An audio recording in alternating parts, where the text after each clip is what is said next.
வணக்கம். ஆகாஷ்வாணி புதுச்சேரி செய்திச் சுருக்கம் வாசிப்பவர் வீரமணி. வளர்ச்சியடைந்த பாரதம் வளர்ச்சியடைந்த மாநிலங்கள் என்ற மையப் பொருளுடன் நிதி ஆயோக்கின் 10வது நிர்வாகக் குழு கூட்டம் பிரதமர் திரு நரேந்திர மோடி தலைமையில் புதுடெல்லியில் இன்று நடைபெறவுள்ளது. பாரத் மண்டபத்தில் நடைபெறவுள்ள இக்கூட்டத்தில் மாநில மற்றும் யூனியன் பிரதேசங்களின் முதலமைச்சர்கள், துணைநிலை ஆளுநர்கள், மத்திய அமைச்சர்கள், நிதி ஆயோக் உறுப்பினர்கள் ஆகியோர் கலந்து கொள்ள உள்ளனர். பிரதமர் திரு நரேந்திர மோடி நாட்டு மக்களுடன் தமது எண்ணங்களை பகிர்ந்து கொள்ளும் 122வது மன் கி பாத் என மனதின் குரல் நிகழ்ச்சி ஆகாஷ்வாணியில் நாளை காலை 11 மணிக்கு ஒலிபரப்பாக உள்ளது. இந்நிகழ்ச்சி ஆகாஷ்வாணி மற்றும் தூர்தர்ஷனின் அனைத்து அலைவரிசைகளிலும், AIR செய்தி வலைதளத்திலும், நியூஸ் ஆன் ஏர் மொபைல் செயலியிலும் ஒலிபரப்ப கேட்கலாம்.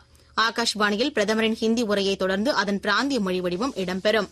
தீவிரவாதத்திற்கு எதிரான இந்தியாவின் நடவடிக்கைக்கு ஜெர்மனி ஆதரவு அளித்துள்ளதற்கு வெளியுறவுத்துறை அமைச்சர் டாக்டர் ஜெய்சங்கர் ஜெர்மனிக்கு நன்றி தெரிவித்துள்ளார். வரவிருக்கும் காரிப் பருவத்திற்கு தேவையான உரம் தடையின்றி கிடைக்க நடவடிக்கை எடுக்கப்பட்டுள்ளதாக மத்திய அமைச்சர் திரு JP நட்டா தெரிவித்துள்ளார்.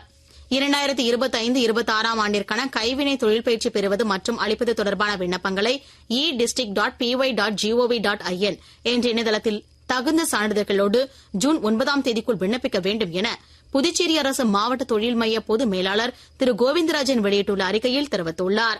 பாகிஸ்தான் நடத்திய தாக்குதலில் உயிரிழந்தவர்களின் குடும்பத்தினரை சந்திக்க மக்களவை எதிர்க்கட்சித் தலைவர் திரு ராகுல்காந்தி இன்று ஜம்மு காஷ்மீரின் பூஞ்ச் பகுதிக்கு செல்ல உள்ளார். IPL கிரிக்கெட் போட்டியில் ஜெய்ப்பூரில் இன்று இரவு 7:30 மணிக்கு நடைபெறும் ஆட்டத்தில் பஞ்சாப் அணி டெல்லி அணியை எதிர்கொள்கிறது. இத்துடன் இந்த செய்திச் சுருக்கம் நிறைவு பெறுகிறது.